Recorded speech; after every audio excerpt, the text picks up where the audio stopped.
Bill Slayton, Here.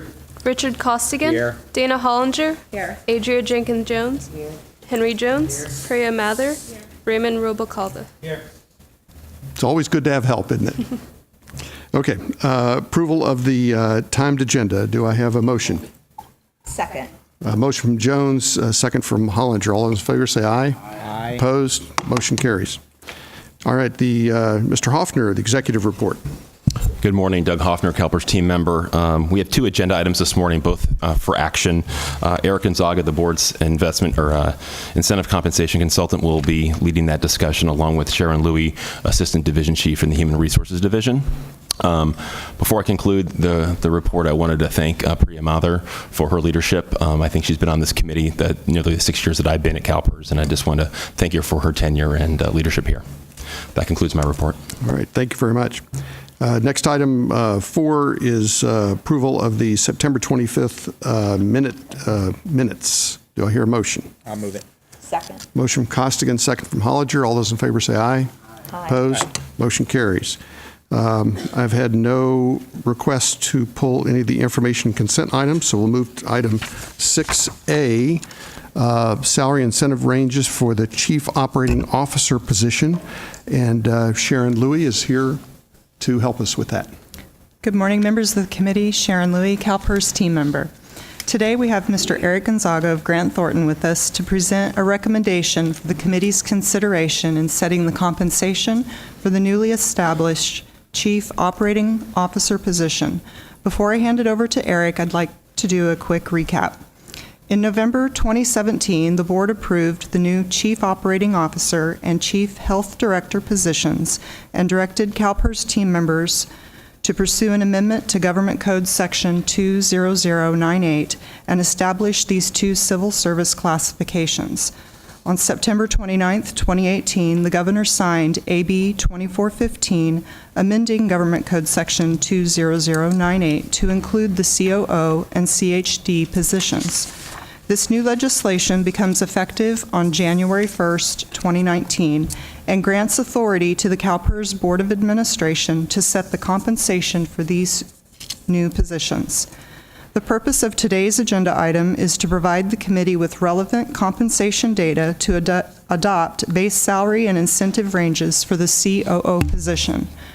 Team members, in collaboration with the board's primary executive compensation consultant, conducted research to identify a variety of comparable compensation data points, including the agencies identified in Attachment 1. Team members will bring forward a similar item for the CHD position once the class specification is approved by CalHR and the State Personnel Board. With that, I'll turn it over to Mr. Gonzaga to present the salary and incentive range recommendation for the committee's consideration. Thank you. Thanks, Sharon. So what we did is, we took a look at this job and, obviously reviewed the complexity of the job. And it's a very broad job. This Chief Operating Officer job with its responsibility for technology, human resources, strategic planning and development, and various other positions, it is a very broad job. And when we took a look at the data, what we're coming back at, taking a look at organizations, some comparable, certainly as comparable as we can find, we're recommending a range midpoint of $250,000. Now, in addition to incentives, consistent with the other senior executives at the organization, with a maximum incentive of 40% of salary. We feel that it's fair. You could even argue conservative, considering the breadth of the proposed job and the proposed job description. Certainly, one of the largest jobs at CalPERS, and relative to the market data, we just think that $250,000 is an appropriate market midpoint. So. Okay. We have comments, questions from committee members. Ms. Jenkins-Jones. Yes, there's just some concerns that were raised that the staff proposal, as it appears, that the proposed compensation packet for the CEO may be inconsistent with AB 2415, depending on who gets hired into the position. We're recommending that the board may want to consider a legal review prior to approving the proposal. So could I have counsel to opine on this subject?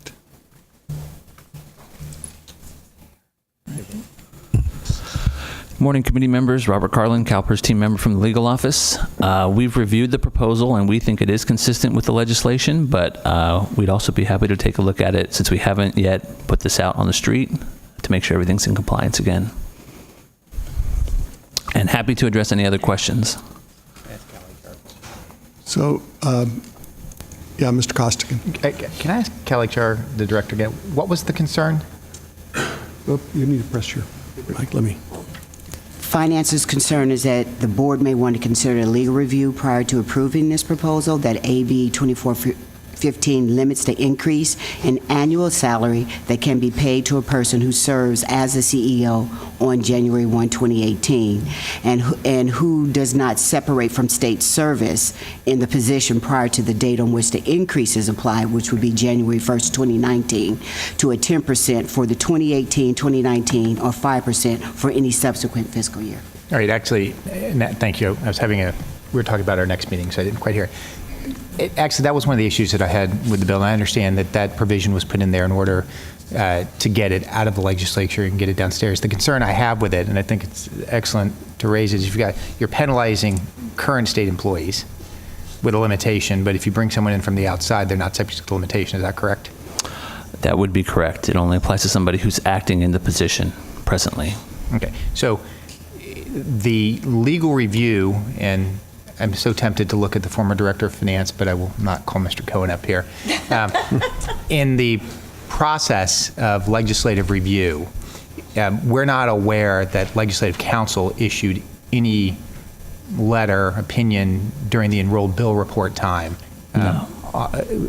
And so CalPERS staff is comfortable with the legislative interpretation. So I understand what finance is raising and going back and looking at it.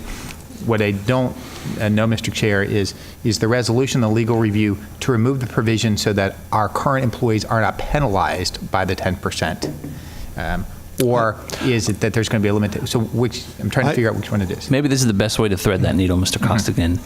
We recognize that there's a theoretical possibility that in some potential world this restriction would apply and would make this inconsistent with the legislation.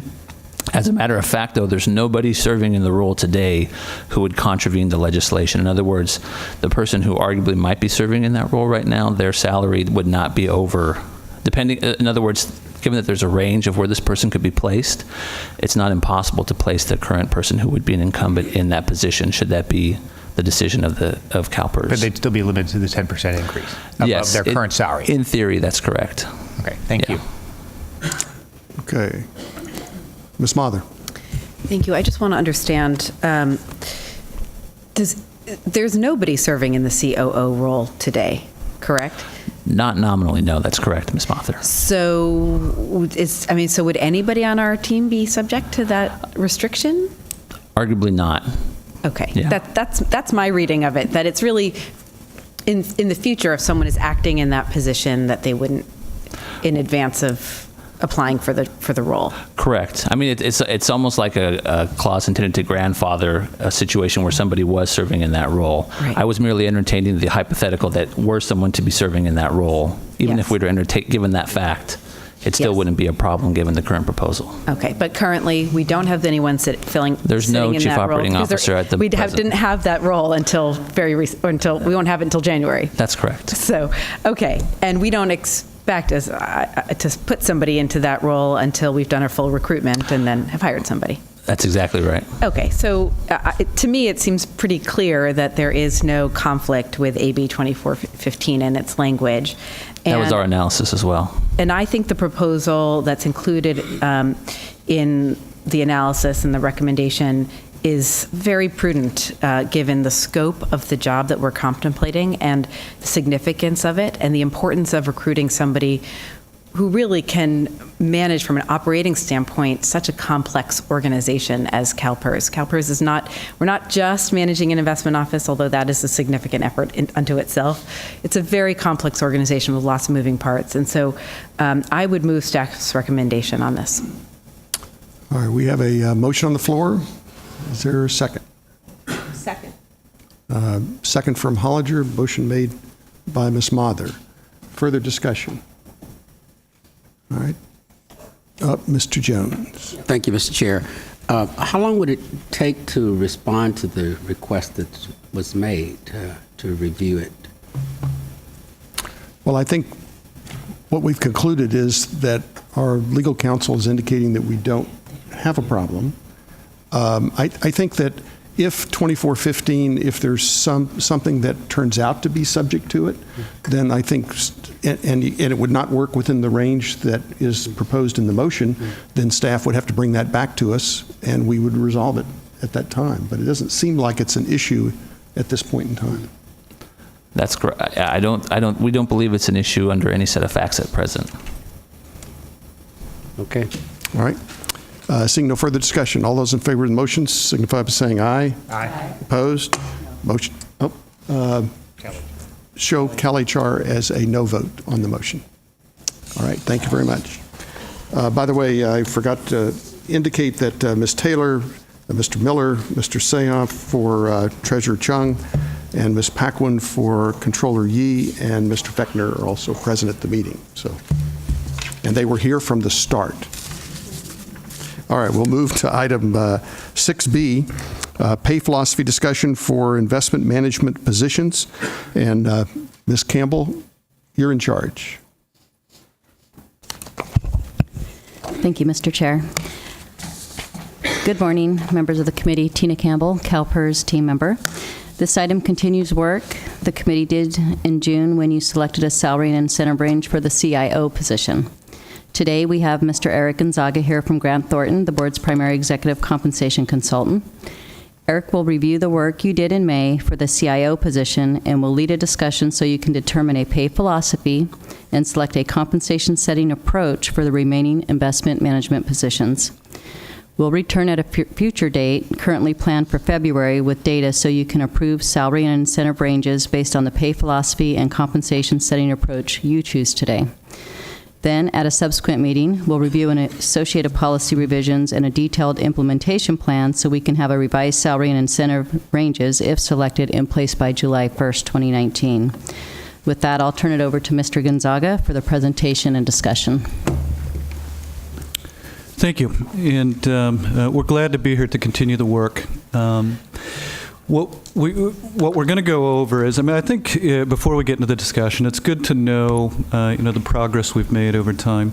And, just to date, to start out, let's talk about what's been completed. Over the last few years, conducted a comprehensive total compensation review, for all of CalPERS.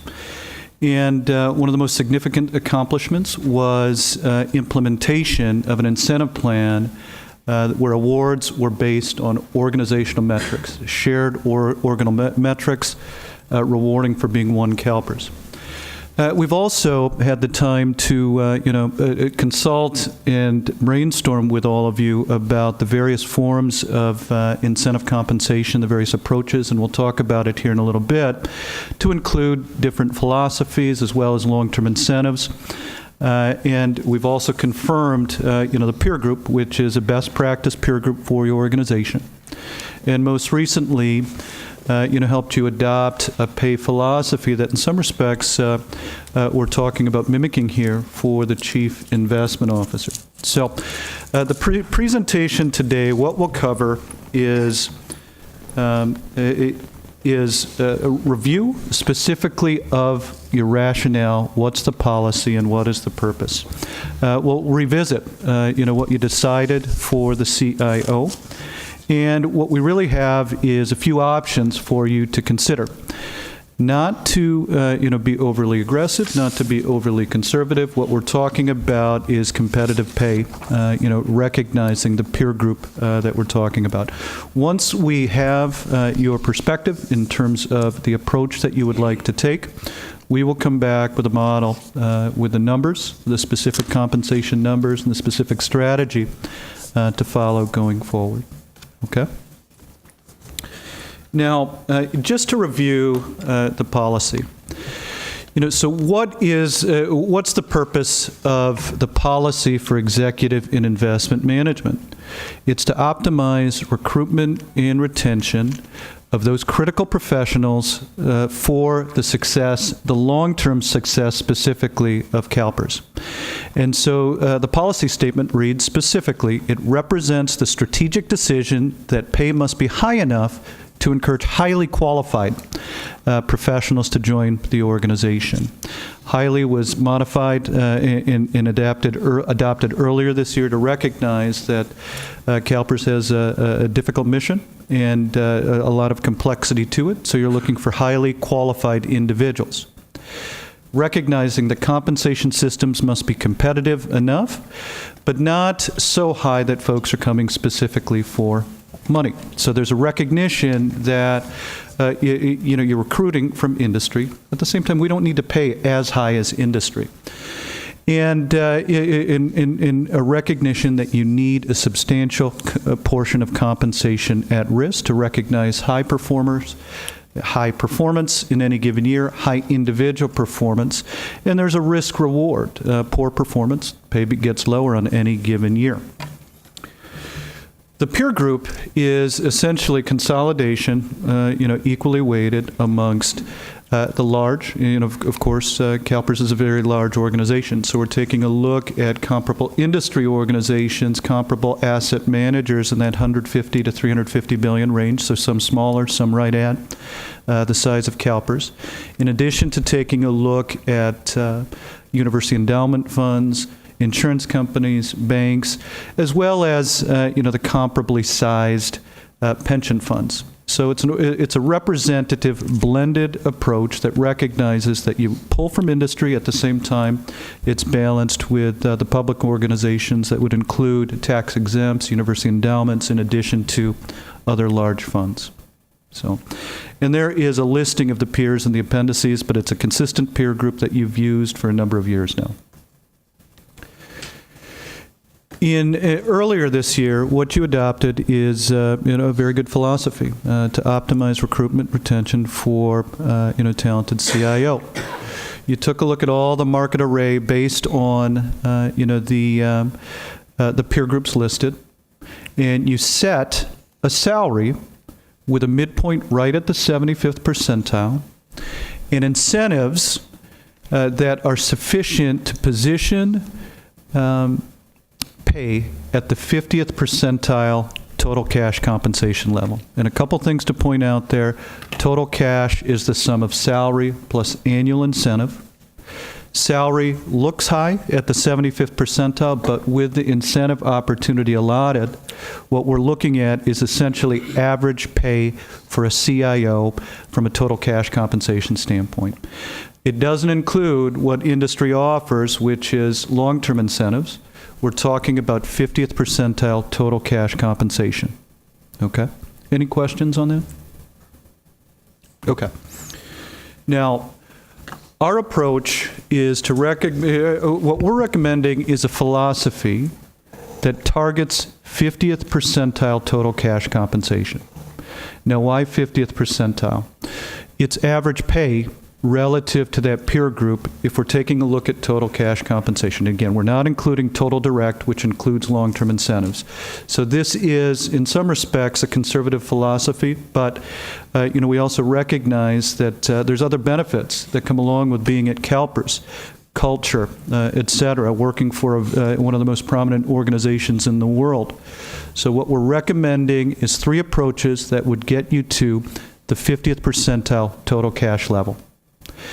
And it really is a conservative philosophy, and there's a lot of flexibility. When we say 50th percentile, we know the great majority of your organization is not at the 50th percentile.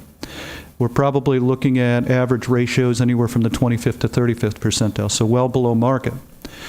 And when we recommend this philosophy, we're not saying that everybody absolutely has to move to the 50th percentile right away. What we're recommending is a philosophy to get you there, and it gives you the flexibility to position the right folks at that 50th percentile. Some will be above, some will be below, and you'll probably take a couple years to phase into that 50th percentile total cash philosophy. Now, our three approaches that we're recommending, and we certainly have our biases in terms of what we would think is best. There's a pragmatic approach, there's a philosophical approach, but we'll go through them.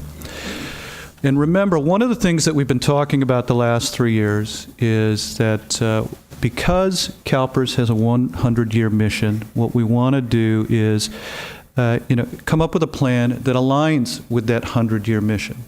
And there's a lot of good elements in place, a good annual incentive plan, a good retention-based benefits plan. But what we're talking about here is option A is to increase salaries at above market levels, consistent with what we proposed for the CIO.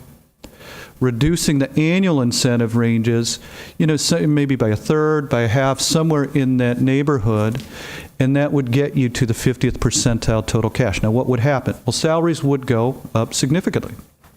They target in the upper percentiles. Now, why would that be?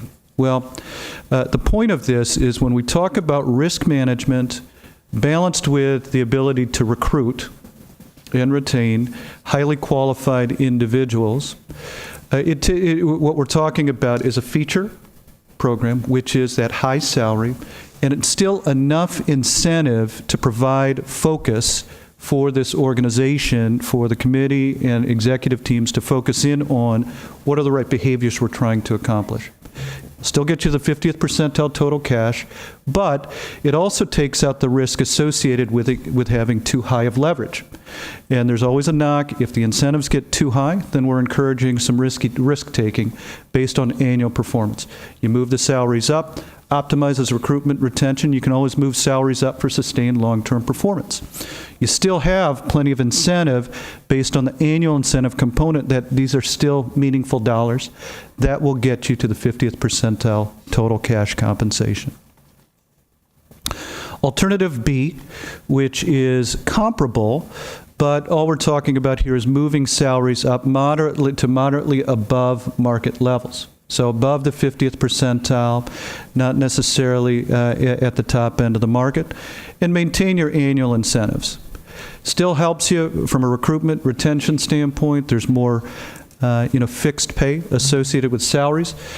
It maintains your existing level of annual incentives. And the primary downside of that, again, is what we're looking at is the balanced incentive that aligns with your mission, and we're talking about maintaining the existing high leverage at the organization. So that is alternative B. Alternative 3 is still requires some movement to salaries because, on average, salaries are below the middle of the market. But what we're proposing is a balance between movement to moderately to middle of the market salaries, maintain your annual incentives, and add a long-term incentive component. And we've talked about how that could look. It may be a 3 to 5 year performance horizon. What does that do? Well, it results in a balanced incentive portfolio where there's sufficient fixed pay, sufficient annual incentive to reward for outstanding annual contributions, in addition to sustained long-term performance contributions from a variable standpoint. Helps you align where you're coming up with both balanced annual and long-term objectives, and that gets you to that 50th percentile total cash compensation level. So those are the 3 documented approaches. Moving to the 50th percentile total cash, which again, we do believe is conservative, recognizing what occurs out in industry, et cetera, but we think it's sufficient to provide you with market competitive pay. Different philosophies, all 3 different ways to get there. So, any questions? Okay. Questions or comments from committee members or others? Ms. Taylor. Thank you. So I just want to make sure as I was following along here, option A establishes above market salary ranges above the 50th percentile, correct? Above. Okay. And then option B, moderately above. Yep. And then C is aligned with the 50 percentile. Right. And we're talking, I'm having a brain freeze for a moment. Managing directors, right? Investment office in general. Except for CIO. So it would be the associate investment manager and above up to the COIO. Okay, that's what I thought. Up to the CIO.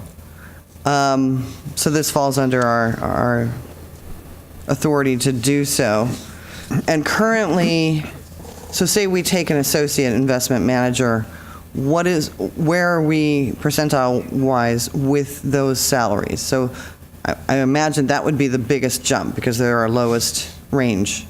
Is that correct? No, I Either think one of you that, actually, I think that the AIMs would actually be closer to market. They're still below market than some of the other positions. But, I mean, it's pretty consistent that when you take a look at 50th percentile total cash, that you're trending in that 25th to 35th percentile on average. Are we there anyway in our pay? That's what I was asking. How far are we away from this, what we're reaching here, either with A, B, or C, in our current pay? Does anybody have an idea? Yeah, and it depends, but on average, you're at the 25th to 35th percentile. So we're at the 25th. I'm sorry, I did not understand that. Yes. My apologies. Yes. So we're currently at 25th to 35th percentile. And how many employees are we talking about? 126. Okay. 126 employees that may get from between a 25 to or 15 to 25% pay increase. Is that, or No, I don't think that's... No, and I think what I would say Yeah, but is I think that's that what there is a meaningful difference, and there's no question about it, from the 50th percentile total cash level. What we're proposing is a philosophy, and I would not expect you to get there overnight. What I would expect is a couple things would have to happen. One is that we need to figure out who those folks are that should be positioned closer to the 50th percentile. Not everybody's going to move there. And the second is that it's a goalpost to move you there, to optimize recruitment and retention. And it really is just, our recommendation is based on the fact that these are complicated jobs, like a lot of jobs are complicated. And for the most part, most organizations tend to target that 50th percentile. And we're also taking a portion out of what industry does, which is long-term incentives. What we're looking for is finding that balance between what industry does, recognizing these are public sector jobs. So, okay, so we're not, because I think they get incentives right now. So we're saying that we would rather change that philosophy a little bit and into less incentives and more just, that's here's correct. your pay. So, and do the current incentives, and I can't remember, and I was on this committee last year, but I cannot remember. Do the current incentives, if we have a downturn or if we have a bad performance by an employee, they make a bad stock exchange, whatever, do those incentives go away if those type of scenarios occur? I don't think so, because again, it's we would be reducing incentives to compensate for that higher salary, but it's still plenty of incentive opportunity to incentivize and change behaviors. There's all sorts of arguments as to whether 40-50% incentive does that drive behavior any more than something with 100% incentive, for example. What we're proposing is that, if you lower annual incentives and increase out, you still have plenty to incentivize folks with, but it takes the risk out of folks with a substantial, that the higher the annual incentive, the more what we're focused in on is, the argument would be that folks are focused in on short-term decisions, which may encourage a little bit of undue risk-taking. So. So we're attempting to take the risk out of it while paying competitively and still having enough incentive to matter. So, and I appreciate this philosophy change. I do. I think that one of the problems I see with incentives is if we're not de-incentivizing when their behavior, however it works, and whether it's bad behavior or bad performance, I don't think that's a positive thing if we're not de-incentivizing. I would love to see, and I could be all wrong here, but I would love to see some sort of cost factor on this. Oh, go ahead, Brad. So you can maybe make a comment. I wanted to refer back to the board's policy on this, page 16, to Ms. Hiller's point. Discretionary performance adjustments.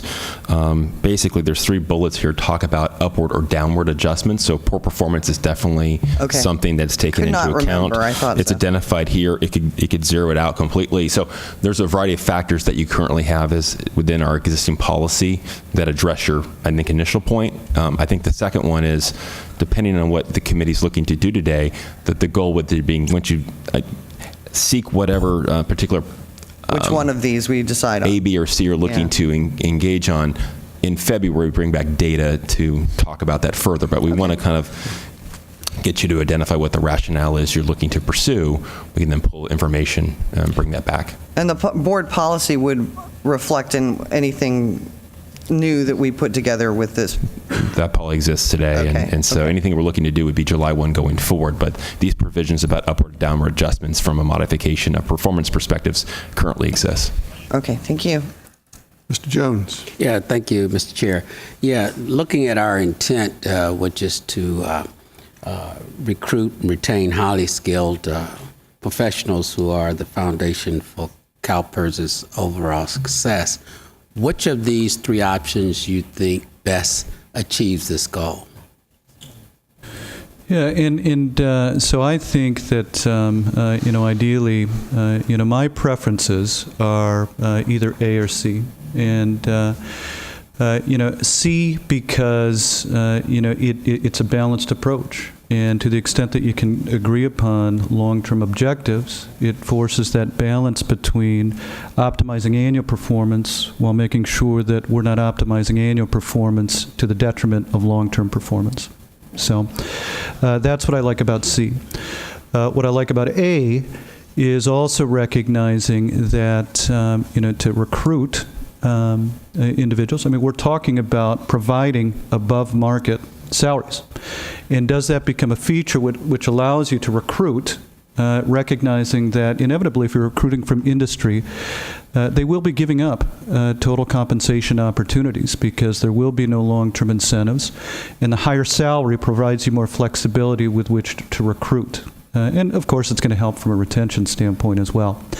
So I could be persuaded that either A or C are the right approach. I would pick one of those two. So focusing on the recruitment component, then you're saying A better addresses the recruitment side of this philosophy? It does. Okay. Well, then I would, what is this, just a discussion, or is this a? Well, you can, why don't we let, there's more people that want to speak, but if you want to advance a motion, I'll get back to you. I would move that then we adopt item A.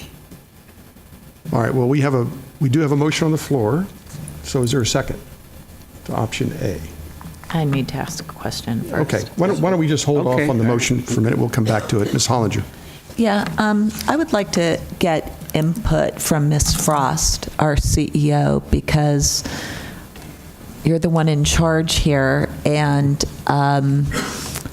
I would like to know if one of these options is more aligned with your with the challenges you face. Is it more having the higher salary, the base?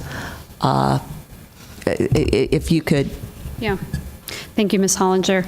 So for me, there are a couple of items that I would pay attention to here. The first one is the pay philosophy or the pay policy. Having that be consistent with what was recently adopted for the Chief Investment Officer makes sense. It's created, I would say, some expectations around looking at this for the other investment classifications in the investment office. So doing this work today is really important. But I think that alignment is also important. I think the other consideration that we always have to be thoughtful of is is that these are public sector positions. Right. And so paying above market, we would really have to, I think, put some justification behind that. Incentives, I think there should always be some at-risk compensation or pay. And then in the current structure, we do not have a long-term incentive opportunity, and I think that's critically important for retention. So it's almost this blend of A and C, where you want to be able to recruit the best talent, but it's also, even though some of these candidates may be giving up total comp in their private sector positions, they're also coming into the public sector that has a defined benefit pension plan, even though PEPRA does cap the salary that's allowed for that computation, but also have very good health care plan. And so there is a total compensation piece of this that I think we need to get you some data on for February as well.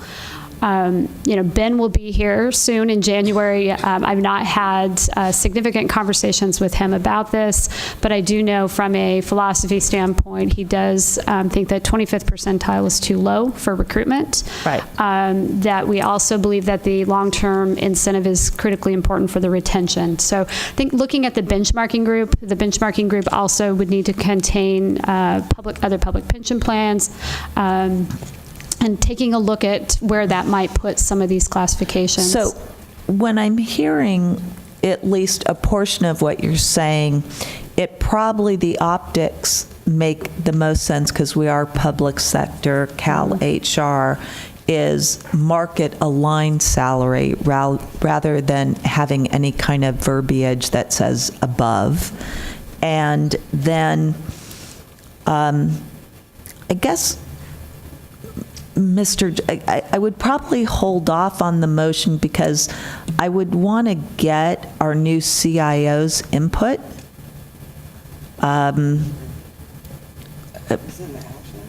It's not an act, is it? It is, but we don't have to take action. It's up to us. This is for effective July 1 of 2019, correct? Yeah. So. And the long-term incentive options, it's interesting to me because the other question I have for you, Mr. Gonzaga, is let's say we're in a down market. Are you still incentivized based on the benchmark if your performance was, pardon? Oh. Go ahead, sorry. Or let's say, for example, the market was down 5% and you're just down 1%. Are you currently incentivized? Yes, I mean, that would be, that's a pretty common technique if you're beating the market. No, I know it is. Yeah.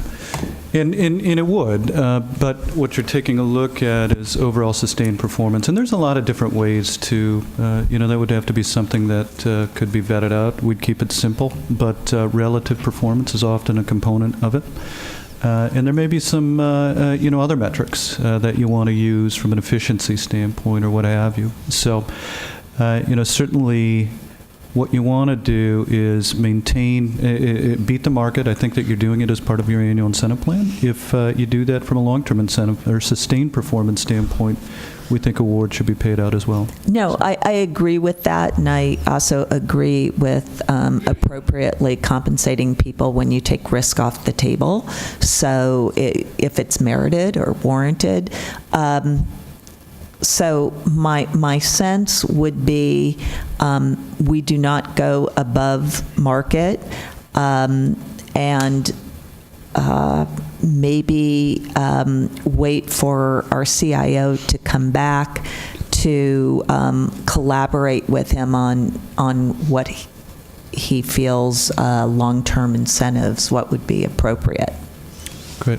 And I guess the question I'd ask is that, consistent with, other organizations, so market, and we're defining that as the 50th percentile total cash, and recognizing that's discounted because there's some other things that industry offers that CalPERS can't. So 50th percentile, we're saying that's market, but what about for outstanding performance? Would you go above market for outstanding performance? Yes, I would, but that would be part of the incentive. I still think we have to have, for CalHR purposes, that at least your base range is within market. Right. And I would say that it's 50th percentile target total cash and above market for outstanding or superior performance. Correct. Okay. Absolutely. Okay. Ms. Mather. Thank you. Well, a couple of years ago, we did quite an extensive compensation review, and one outcome of that was that the committee and the board really did want to see the addition of a long-term incentive opportunity. We have not yet implemented or executed that piece of the final proposal or adopted approach, but I do think that proposal C here on page 7 of 9 is the most aligned both with the results of that compensation review, aligned with sort of our public sector context, and really with trying to better align our investment office's activities with the longer term view, which of course CalPERS is a very long term investor. So I think having some range around the 50th percentile for compensation, for total cash compensation, and adding a long-term incentive opportunity is the right choice. And I guess I would suggest that we could adopt that pay philosophy today and then work with the CIO on what is the best structure to implement that when he comes. So I would actually move that we adopt option C, and that then the committee and the team work with the CIO to develop a plan to implement that he thinks is consistent with the market dynamics. Okay, so we had an earlier motion that was withdrawn, and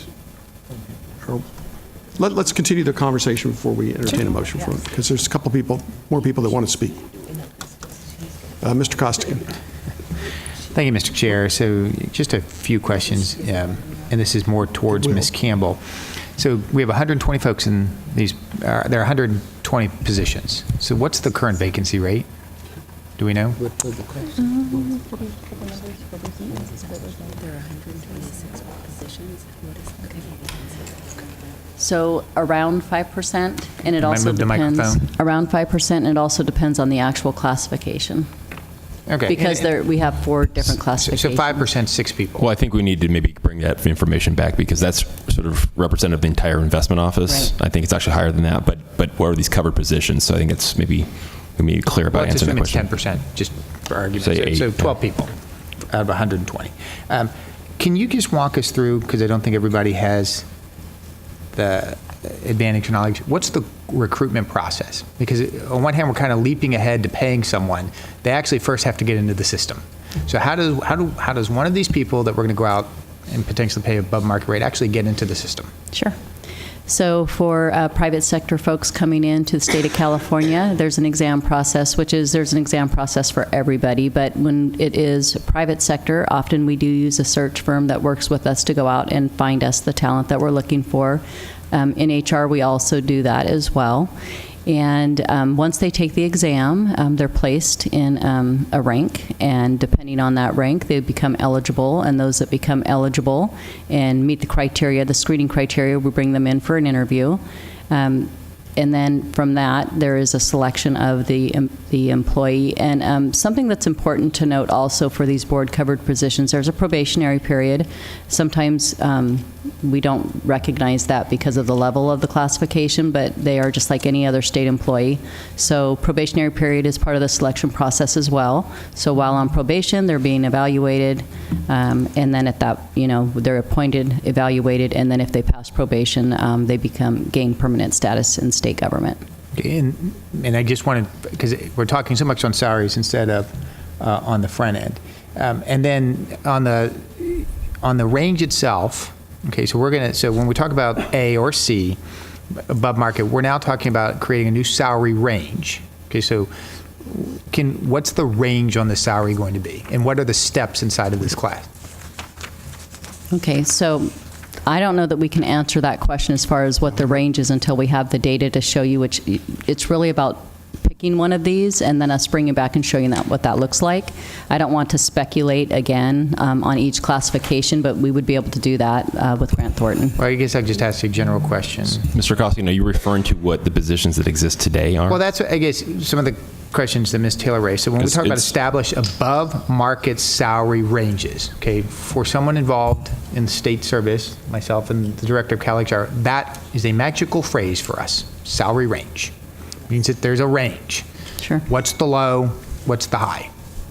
Do we have that data right now? Yeah, so Okay. I can, let me start at the AIM positions. It's 108 to 162. That's current. That's That's current. current, yeah. Yes. So, okay, I'm sorry, 108 to 162. Investment managers, 140 to 229, 320. Investment directors, 188 to 307, 944. Managing investment directors, 262 to 428, 064. The COIO is 240 to 393, 120. And then this breaks that out into quartile ranges, depending on where they come and where they're placed, depending on the type of position they're in. But that runs through. There's 4 quartiles within those ranges, and that's existing today for these positions. And our goal, either adopting A or C, is we're going to move all of these ranges up by some amount. If you want to get to the 50% quartile. Okay, I'm just, and then, as Ms. Taylor and I are just having a conversation, again, not everybody's just familiar. How negotiable are they inside the range? So we have a low and we have a high. So the person takes the test, they score in rank number 1, they get picked. Okay, now we're going to negotiate within that range, correct? Correct. Okay, so I'm just trying to answer my questions, sir. Probation on this is 1 year? Correct. Okay, and then what's our current retention rate? So someone that's coming through the system, past probation, what's on the backside? I don't have that data. Again, Okay. it would matter on the classification, but we could bring back each classification on retention rate if you'd like. And I'll just say over the years, as Grant Thornton knows, I've sort of evolved in this. It used to be fairly hardcore about on state employees, have to be recognized as state employees and deal with the salary side. I've seen it both through my learning curve on how investments works and trying to attract talent because of the mission objective. There's got to be a little bit of trade-offs, because the one reason I asked you to go through that is if I work with Goldman Sachs after a year and I'm not performing, out the door you go. Once they've passed probation here, they get the joy of showing up at my other board if there's a disciplinary action. And we have yet to figure out how, and Mr. Chair, at some point, I'd like to have this conversation. How do you discipline, little d, an employee who's not performing well? I will just say, I've never seen a case at SPB that's involved an investment officer who didn't meet baseline. I'm saying, performance never seems to have been an issue on a disciplinary side that at least I've seen in my years at SPB. So I just think it becomes part of this larger discussion overall. It's hard to get into the system. Once you're in the system, probation, and then it's kind of hard to exit the system unless you voluntarily want to leave the system, if you actually use the concept of progressive discipline outside of some zero tolerance policies on it. So, I mean, I would support Ms. Mather, should she choose to make the motion, of going forward with C. I would like a little more of, is there a retention problem? Is there a recruitment problem? And then do we need to go back and look at some of the recruitment to bring in some of these folks? Because I still think the biggest barrier is the actual recruitment, and this is for policymakers, is it's that ranking. You may have the best person, and they may not be reachable. They may be 4 or they may be 3, and we never get to them. And that then becomes back to how quickly can we onboard? And I know that's a bigger issue that CalHR has been working on. Ms. Jenkins-Jones. Yes, thank you, Mr. Costigan. I was getting ready to go there. But thank you. I want to get a little bit more granular, because, you guys came to me a couple of years ago when I was the chief of selections, and we worked on these exams with you in conjunction with CalSTRS. So I want to know how many applications were accepted, how many people were actually interviewed, how many people made the list. Is this a 3-rank list? I don't remember. I believe it is rule of 3. So that means everybody's eligible. So you can hire anybody off the list. So there's no lower rank that they can get to. So they have a 3-rank list that they can hire anybody, which makes everybody eligible on that examination. So I'd like to have a little bit more granular detail. I actually agree with Ms. Hollinger on waiting until January until we get a little more granular detail. Okay, so just a quick correction. I apologize. I know that we were looking to go to rule of 3 because we had that problem in the investment office. I don't know if we ever actually made that happen, because we do have people below those ranks that we're not able to get. Well, I can email But I will CalHR confirm right that. now and find out. Yeah. And I'll have my staff check into it Okay. to see how many ranks these 4 examinations are. Okay. Also, this is a footnote 55, which is pursuant to Government Code Section 20098 and 22212.5, where CalPERS and CalSTRS set the compensation for these classifications. With your proposal, does this put you above CalSTRS? Are you doing this in conjunction with CalSTRS? I don't know where it puts us, because I don't know which one of these we're actually going to come to, but we can certainly bring that back. And as far as being in conjunction with CalPERS, they take things to their board and they set their salaries. Like, we have targets, they don't have targets, so we don't do everything in tandem when we're looking at setting salaries. It's really each department and each board's authority. And theirs is also governed by education code, where ours is government code. Okay. So those are my main concerns. So Thank you. let me ask a question of staff on timing of this. Ben Ming is coming in January. We have a January retreat. First time we can really talk about this, the earliest would be February. We're trying to have something in place for July 1. So the question is, if we defer from today, we'd be deferring until February. Does that really give us enough time? If we don't even get to the philosophy today, are we running up against a boundary where it's going to be difficult to complete the job in time for all the whatever transition work needs to happen to have it be effective, both effective in time and effective on July 1? Right.